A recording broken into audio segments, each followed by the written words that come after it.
Day 76, Part 1. Let me ask you now the same question, but the answer must be different. How was your day? What did you do yesterday? یعنی تاسو پرونی ورځ څنګه وه یا تاسو پرون څه وکړل. اوس به تاسو دلته داسې کار وکړئ چې دا ویډیو به پاس کړئ. پرون چې تاسو سره سم شوي دي یا تاسو چې سم کړي دي، مطلب سهار کې راپاڅېدئ، مونځ مو کو، تلاوت مو کو، چای مو څښو، بیا کار ته لاړئ یا سکول ته لاړئ، تاسو په پرون ورځ کې چې تاسو سم کړي دي د هغې په باره کې تاسو خبرې وکړئ په خپلو الفاظو کې، د خپل ذهن نه، په پښتو کې نه، په اردو کې نه، په انګلیش کې.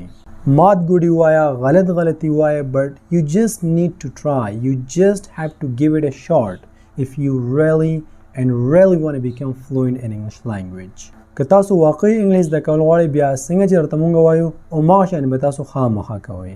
کله چې تاسو د خپلې پرونۍ ورځ په باره کې خبرې وکړئ، تاسو چې سم کړي، تاسو سره چې سم شوي، ستاسو ورځ چې څنګه مو، بس د هغې په باره کې سمپلي خبرې وکړه. که د هغې په باره کې خبرې نه کوې، څه خاص څه نو پرون، بس د ځان نه یو سټوري را جوړه کړه چې زه هلته لاړم، دا کار مې وکړو، داسې وشو، او هغه ووایه. بیا دې سره به تاسو داسې کار وکړئ کوم ټاپک چې موږ تاسو ته پرون درکړی چې په دې باندې به تاسو د ځان نه خبرې کوئ. تاسو د چیټ جی پی ټي نه هیلپ اخیستلی شئ، دا درته موږ ویلي، د ګوګل نه، د خپل ورور نه، د پیرنټس نه، د هر چا نه چې خو په هغه ټاپک باندې به تاسو لږې ډېرې خبرې وکړئ، خو خامخا یې وکړئ. نو اوس ویډیو پاس کړئ، لاول د پرونۍ ورځ په باره کې خبرې وکړئ، بیا په هغه ټاپک باندې خبرې وکړئ، او دا ستاسو لپاره ډېر زیات ضروري دی. که داسې تاسو نه کوئ نو بیا دغه کورس تاسو ته هیڅ فایده نه کوي. مونږ خو راته وایو چې ګډ وډ وایه، مات ګډ وایه، هیڅ خبره نه، خو ټرای به ضرور کوئ، خامخا به وایئ او په خپله د خپل ذهن نه به وایئ. زما یقین دی مونږ چې تاسو څنګه ویلي تاسو بالکل هماغه شانتې کړي. که چېرته تاسو واقعي زموږ په خبرو باندې عمل کړی او مونږ چېرته سم ویلي هماغه شانتې تاسو کړي، نو بیا راځئ چې مخکې لاړ شو. او که چېرته نه مې کړي نو بس بیا زه وایم چې دغه کورس په همدغه ځای باندې پرېږدئ. اوس په سیکنډ نمبر باندې چې ستاسو سپیکینګ پاور دا ډېر زیات امپروو شي او تاسو په انګلیش کې د خبرو کولو قابل شي، په سیکنډ نمبر باندې به تاسو داسې کار وکړئ چې تاسو به لاړ شئ ډسکرپشن ته، د دې ویډیو نه لاندې ځئ. د ډسکرپشن مطلب دی د دې ویډیو نه لاندې ځئ، په کوم ځای کې چې لیکلي سی مور، نو په هغې کې مونږ تاسو ته یو لینک درکړی، د یو کارټون لینک دی، د چینل لینک نه دی، د یو کارټون لینک دی. ورکوټ یې کارټون 3-4-5 منټه یا د دې نه لږ زیات یا کم. نو دا کارټون به تاسو وګورئ، ډېر آسان او په سمپل لینګویج کې دی، وګورئ، ځان به پرې پوه کړئ، په هغه کې چې کوم میسج دی، کومې خبرې دي، کومه کیسه ده، په هغې باندې به ځان پوه کړئ. بیا به دلته راشئ، دغه ویډیو به پاس کړئ او داسې کار به وکړئ چې هماغه کارټون، هماغه سټوري به په انګلیش کې تم نریټ کړئ. بس ټرای پې وکړه، مات ګډ ووایه، غلط ووایه، خو کوشش وکړه چې دغه ټوله سټوري په خپله ژبه کې نه، مطلب نه په اردو کې، نه په پښتو کې، په انګلیش کې تم دغه سټوري نریټ کړه، دغه سټوري ووایه. نو دې سره به ستاسو سپیکینګ پاور دا به ډېر زیات امپروو شي، ستاسو وکیبلري او تاسو به ډېر څه زده کوئ، په تاسو کې به ډېر زیات امپروومنټ راشي. نو تاسو اوس دغه ویډیو پاس کړئ او هغه سټوري ته ورشئ، سټوري وګورئ. زما یقین دی چې دغه دویم سټپ د سټوري والا سټپ دا هم تاسو ښه په کامیابۍ سره کړی. که تاسو به ټرای کړي بس تاسو لپاره عمده هم ډېره ده. که چېرته تاسو واقعي همدغه شانتې کړي څنګه چېرته مونږ ویلي، بیا راځئ چې مخکې لاړ شو. Hey brother, hey sister, could you please tell us how was your day? Yeah, what did you do yesterday? اوس تاسو وخت دی د هومورک، په پښتو کې ورته کورنۍ وظیفه وایي، چې د دې ویډیو نه وروسته، د دې درس نه وروسته تاسو به کم کارونه کوئ. نو ټول نه مخکې به ځان سره په دې باندې پریکټس وکړئ، یو څو ځل به ځان سره ووایئ how was your day, what did you do yesterday. داسې به ځان سره نه وایئ how was your day یا what did you do yesterday. د دې مطلب دا دی چې ستا پرونۍ ورځ څنګه وه یا تا پرون څه وکړل.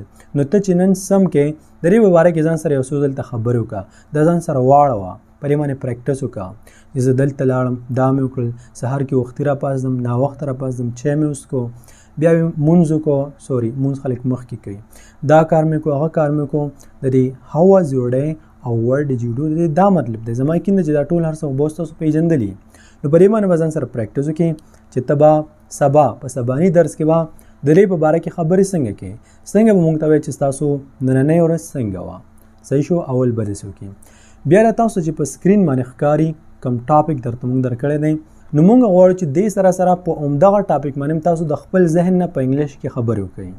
چې د 7 لاینو نه کم نه که د 7 لاینو نه زیات نو بیا تاسو زیاته فایده کوي خو کم از کم چې 7 لاینه لس لاینه دا خو خامخا وي خو ګوره 7 لاینه او لس لاینه دا د ماشومانو خبرې دي که د دې نه زیاتې چې څومره زیاتې هغومره ډېره ښه ده دا ډېر اسان کار دی د چیټ جی پی ټي نه ورکې تاسو هیلپ اخیستلی شئ د ګوګل نه د خپل ټیچر نه د پیرنټس نه د خپل ملګرو نه خو د دې مطلب دا نه دی چې ګنې هغوی تاسو څنګه وایي بس سیم ایګزیکټ هغه کاپي کړه دلته هغه یاد کوه دلته موږ ته وایي نه د هغې نه ته آیډیا راغوستلی شي د هغې نه ته چل زده کولی شي خو ته به د خپل ذهن نه کار اخلي څومره چې ته یو اکټیویټي یو کار د خپل ذهن نه کوې هغومره تا ته فایده هم ډېره زیاته کوي نو لاول به د مونږ ته دا ووایه سبا له انشاءالله په سباني درس کې چې ستا نننۍ ورځ څنګه وه تا څه وکړل کم خوا لاړې کم کارونه دې وکړه او دې سره سره دا په سکرین باندې چې تاسو کوم ټاپک ښکاري د دې په باره کې به مونږ ته خبرې کوئ په انګلیش کې او دا ډېر زیات اسان دی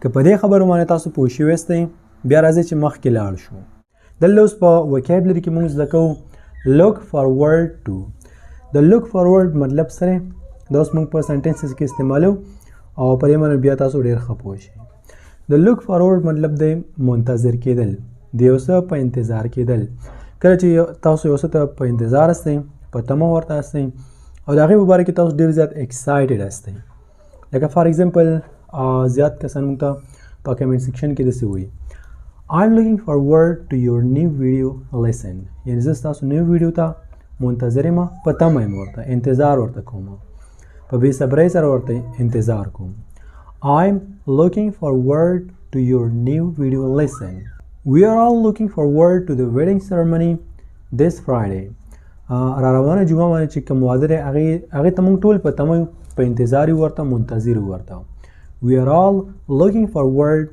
to the wedding ceremony this Friday. I'm looking forward to visit my grandparents over the holidays. په چوټیانو کې مې زه نیا او نیکه کار ځم grandparents مطلب نیا او نیکه وایي هلته زه ځم نو هغې ته زه ډېر زیات منتظر یم ورته په تمه یم ورته انتظار ورته کوم I'm looking forward to visit my grandparents over the holidays مطلب دی په چوټیانو کې I'm looking forward to watching the new episode tonight. نن شپه چې کوم نوی کیس دی د یو ډرامې یا د یو مووي هغې ته زه ډېر زیات په تمه یم منتظر یم ورته د دې سنټنس مطلب دا دی I'm looking forward زه منتظر یم په انتظار یم په تمه یم ډېر زیات ایکسایټډ یم ورته to watching the new episode tonight د tonight مطلب دی نن شپه new episode نوی episode نوی کیس Everyone is looking forward to watching the cricket match this Sunday.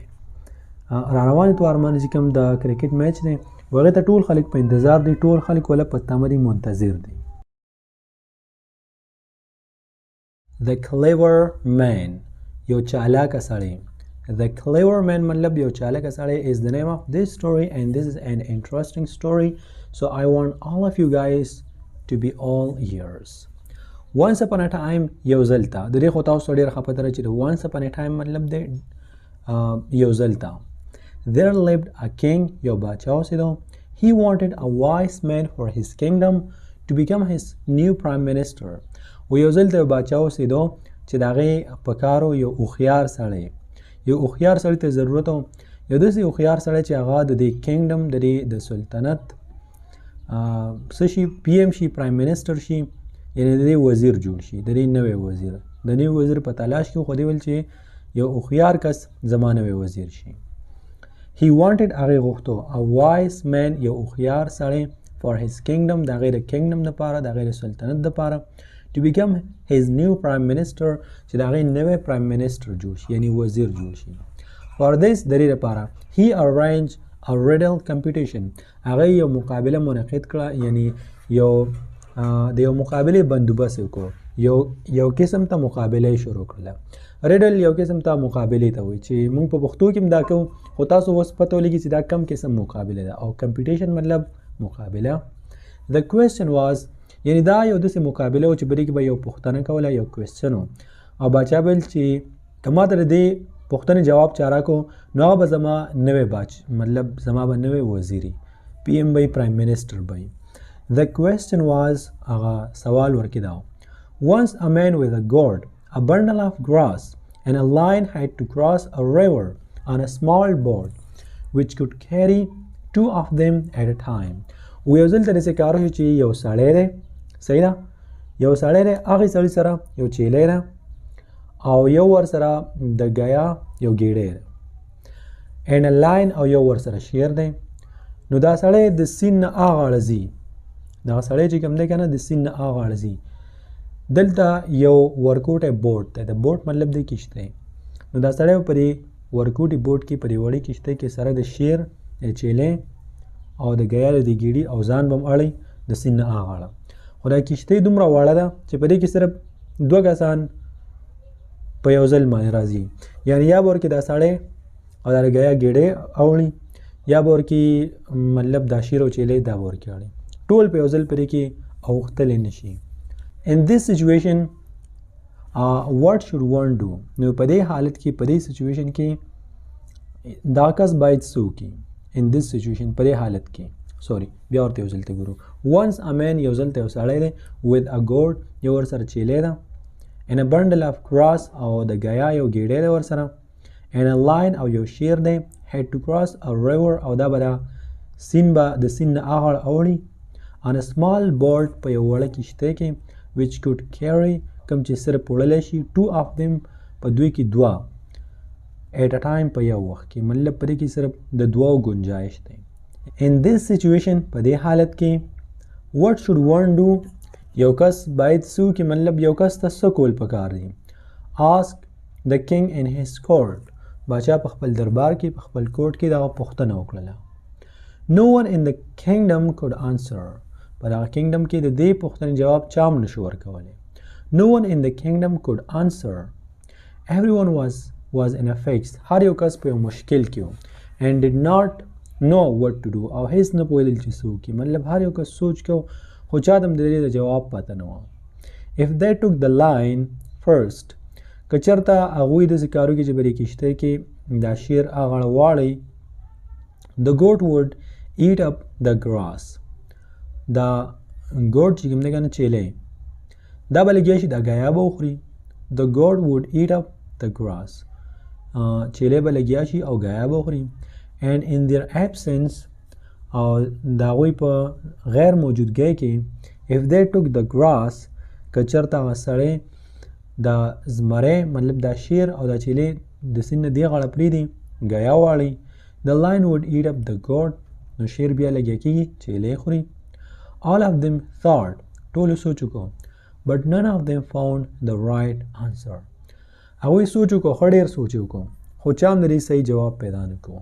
just then، خو بیا داسې کار شو a young man came to the king and said، یو ځوان هلک یو ځوان سړی باچا ته راغی ورته وویل څه ورته ویل your majesty ما تاسو ویل لکه څنګه چې خلک وایي سر، دا یو دروند لفظ دی د بادشاه لپاره استعمالیږي. I think I have the right answer to your question، ورته وایي زما په خیال چې ما سره ستا د سوال صحیح جواب شته. I think I have the right answer to your question، the king replied، باچا ورته ووایه young man tell us all the right answer، ورته ویل چې ووایه موږ ته د دې صحیح جواب راکړه. the young man continued، دغه ځوان سړی چې کوم دی دا لګیا شو the man will first take the goat and leave him in the other side of the river، او دا سړی به داسې کار وکړي چې اول به دا ګوټ دا چیلی به راولي د سیند نه هغه اړه به یې واړوي. then he took the lion on his second round، په دویم ځل باندې به بیا شیر واړوي. he will leave the lion on the other side، بیا به داسې کار وکړي چې هلته به شیر به ځان له پرېږدي and bring the goat back، او واپس به چیلی چې کوم ده دې سایډ ته به یې راوړي. leaving the goat on this side، بیا به چیلی په دې طرف باندې پرېږدي. he will take the grass، ابا ګیا واښه به واړی.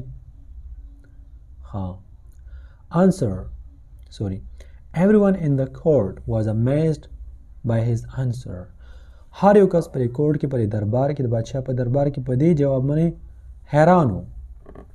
the king was too surprised، بادشاه ډېر زیات حیران شو and was looking at the young man، او د ځوان سړي ته یې همداسې کتل with his open mouth، او خوله یې کولاو وه. he then continued، او بیا هغې خپل خبره جاری وساتله. He will leave the grass with the lion and then return to take the goat in the end. په اخر کې بیا چیلې واپس راوړي. و ګایا چې کوم دا شیر سره پرېږدي که شیر خو ګایا نه خوري او بیا واپس چیلې پسې راتاو شي او هغه به وواړي. In this way په دې طریقې باندې he will cross the river without losing anything at all. په دې طریقې باندې به ابر سمندر نه هغه اړم واوړي او څه به د لاسه به ورنکي تاوان به ونه کړي. Moral of the story: you need to think on your feet in tough situation to avoid loss. You need تاسو پکار دی to think on your feet. Think on your feet is an idiom and this means to think quickly or to make a decision quickly. چې زر فیصله کول او یا زر سوچ کول. وی تاسو ته پکار دی چې تاسو زر سوچ کې in tough situation په مشکل حالاتو کې to avoid loss تاوان نه بچ شئ. بس دلته په دریم پارت کې په اینډ کې صرف دومره راته وایم تاسو چې په دغه درس کې سم وکتل سم زده کړل نو دا ځان سره ولیکئ. صفا صفا ځان سره ولیکئ. هسې ځان ته مخ خلاصوئ. بیا د لیکلو نه وروسته 2 ځل د ځان سره آوټ لاوډ په زوره زوره ووایئ. دا ډېر زیات ضروري دی. ویلیکئ 2 ځل د ځان سره ووایئ خو د لیکلو په وخت کې او د ویلو په وخت کې د یو خبرې خاص خیال وساتئ چې ستاسو زړه او ستاسو دماغ د همدغه درس طرف ته وي. اخوا دېخوا نه وي. د بل څه په باره کې سوچ نه کوئ. بیا هم تاسو ته څه فایده نه کوي. بیا به تاسو نه پوهېږئ. او به یې لیکئ خو پوه به پرې نه شئ. او کله چې تاسو وایم نو زړه او دماغ د همدغه درس طرف ته کوي. په دې باندې ځان پوه کړئ. بیا به دا تاسو ته داسې یاد شي چې ستاسو نه به هېڅکله نه هېرېږي. بیا به تاسو راشئ سټوري ته، کهاني ته. دغه سټوري کومه سټوري چې تاسو وکتله دا به تاسو داسې کار وکړئ چې یو ځل د به ځان سره ریډ کړئ، یو ځل د به ځان سره په زوره زوره ووایئ. که معنی ورسره وایئ او که نه وایئ او که پوهېږئ که پرې نه پوهېږئ که سخت دي لکه اساني بس خپله خواري به پرې کوئ، خپل پریکټس به پرې کوئ. تاسو به یو ځل د ځان سره ووایئ او بیا به د دې نه 10 کرښې یا 8 کرښې دا به صفا صفا ځان سره ولیکئ. او څنګه چې موږ تاسو ته بار بار وایو، هر ټیم درته وایو، په هر درس کې درته وایو چې کارټون کتل دا ډېر زیات ضروري دی. په ځان باندې بالکل فرض کړئ. موږ چې ورته کومې خبرې هم کوو که نه دا د درس سره د انګلیس زده کړې سره دا تړلې خبرې دي. په دې کې که چېرته یو هم تاسو پرې نه په یو باندې عمل ونه کوئ نو بیا هم ستاسو دغه ګول ته به تاسو ونه رسېږئ، خپل مقصد ته به ونه رسېږئ. اوس موږ تاسو سره یو بل چینل په باره کې وایو د کارټون د چینل په باره کې. دا ډېر زیات نایس دی، ډېر زیات زبردست دی. دې نه به تاسو ډېرې زده کړې وکړئ. د دې نوم دی فیری ټیلز. خو فیری ټیلز په انګلیش کې، دغه فیری ټیلز په پښتو کې هم شته، په اردو کې هم شته، په ډېر زیاتو ژبو کې شته دی. خو فیری ټیلز کارټون چې هر څنګه کارټون وي دا به تاسو په انګلیش کې ګورئ. که چېرته په بل زبان کې وګورئ ستاسو وخت ضایع کېږي او تاسو ته هېڅ فایده نه کوي. ستاسو وخت هم ضایع کېږي او دغه پیسې هم ستاسو ضایع کېږي. که چېرته بیا هم په دې کې تاسو څه مشکل و دغه چینل هم پیدا نه کړو، ډسکرپشن کې تاسو ته لینک میلاو شو نو په واتساپ باندې زموږ اسسټنټ سره تاسو رابطه وکړئ، هغه به تاسو ته لینک در سینډ کړي.